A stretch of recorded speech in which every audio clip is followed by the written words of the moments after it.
बारे में तो बहुत कुछ कहा जा सकता है, लेकिन मैं तो इतना ही कहता हूं कि 10 साल का हमारा शासन और 10 साल का कांग्रेस, अब तो कांग्रेस भी नहीं, आगे तो कांग्रेस की बजाय ये जो हुड्डा गैंग बढ़ गया है, इस हुड्डा गैंग से सावधान हो जाना।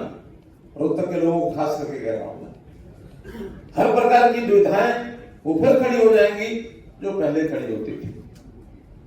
इससे सचेत रहना है, भ्रष्टाचार न हो, बड़े बड़े ये गैंग के हाथ में हम फिर ना फंस जाए। बहुत मुश्किल से निकाला 2014 में, इसको आगे भी अगले 5 साल के लिए आप सुनिश्चित करें। और एक सुनिश्चित मैं कह सकता हूं कि हरियाणा की जनता ने मन बना लिया है कि तीसरी बार भारतीय जनता पार्टी की सरकार आएगी। कांग्रेस हार की तरफ आगे बढ़ रही है। दो मोटी बातें आपको बता देता हूं कांग्रेस की हार की।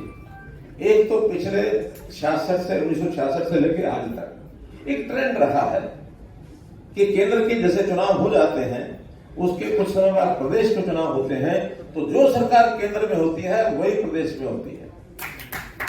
आप 2004 उठा के देख लो, 2009 उठा के देख लो, 2014 उठा के देख लो, 2019 उठा के देख लो, और अब 2024 में केंद्र में सरकार किसकी है? मोदी जी की, भारतीय जनता पार्टी की। तो उसी फार्मूले के हिसाब से 24 में प्रदेश की सरकार भी किसकी बननी चाहिए? बननी चाहिए। ट्रेंड है, जनता समझती है, क्योंकि डबल इंजन की जब सरकार होती है तो लाभ निश्चित रूप से होता है।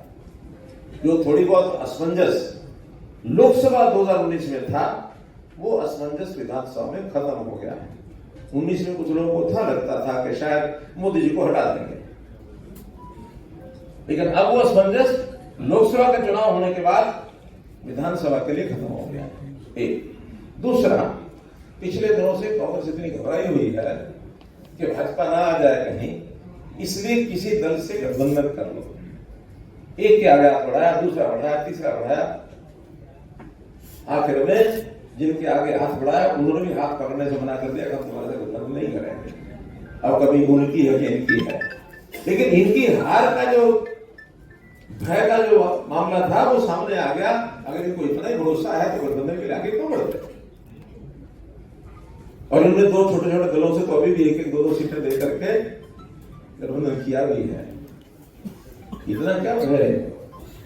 और तीसरा, इनके नेताओं का भी जो विषय है वो भी जनता के सामने लाना चाहिए। किस प्रकार से झूठ बोलने का काम करते हैं?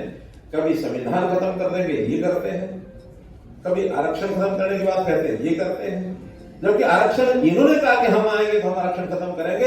ये विदेश में जाकर के राहुल गांधी ने स्टेटमेंट दी है। इन्होंने अनुसूचित जाति के खिलाफ, इन्होंने सिखों के खिलाफ किस प्रकार की घूमड़ चलाई हुई है, ये सारी बातें समझ करके भी लोगों को बतानी होंगी। हम आम आदमी का जो गरीब है, जो पिछड़ा है, उन सबके अधिकार को कोई ना छीन ले जाए, इसकी चिंता करते हैं। हमारा जो संपन्न व्यक्ति है, संभ्रांत व्यक्ति है, उसको कोई छेड़े नहीं, उसके खिलाफ कोई असुरक्षा की भावना न पैदा हो। ये जो धंधे चलते हैं उसको इस इलाके के लोग जानते हैं, उसको रोकने का काम हम करेंगे, चाहे वो हमारी पुलिस के माध्यम से हो, चाहे टेक्निक के माध्यम से हो, चाहे टेक्निकल तरीके से पुलिस को और ट्रेन करने की बात हो, और समाज में जागृत करने की बात हो। समाज का भाईचारा न बिगड़े। समाज के भाईचारे को बिगाड़ने के लिए जो पीछे कुकृत्य हुए आपको पता है। पिछली सरकार के समय में 3 बार हम झेल चुके हैं, 3 बार झेल चुके हैं, लेकिन जनता समझ गई है कि वो इनके पैदा किए हुए थे सारे काम।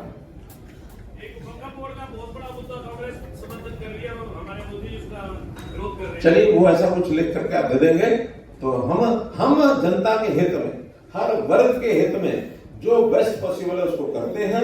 कोई बात आगे करने की होगी वो भी निश्चित रूप से 5 साल में पूरा करेंगे, क्योंकि ये सब चीजें साथ साथ चलेंगी। भारतीय जनता पार्टी के नाते से एक विश्वसनीय वातावरण बना करके हम भी बढ़ रहे हैं, आप भी बढ़े, जनता को विश्वास दिलाएं, अपने आसपास सबको ध्यान कराएं। और मैं विश्वास करता हूं कि आप सब लोग हमारे प्रत्याशी श्री मनीष ग्रोवर जी को भारी मतों से आप जिताएंगे, ये मेरा विश्वास। आपको जिताएं, इसी अपील के साथ मैं आया हूँ। आपका बहुत बहुत धन्यवाद, बहुत बहुत आभार।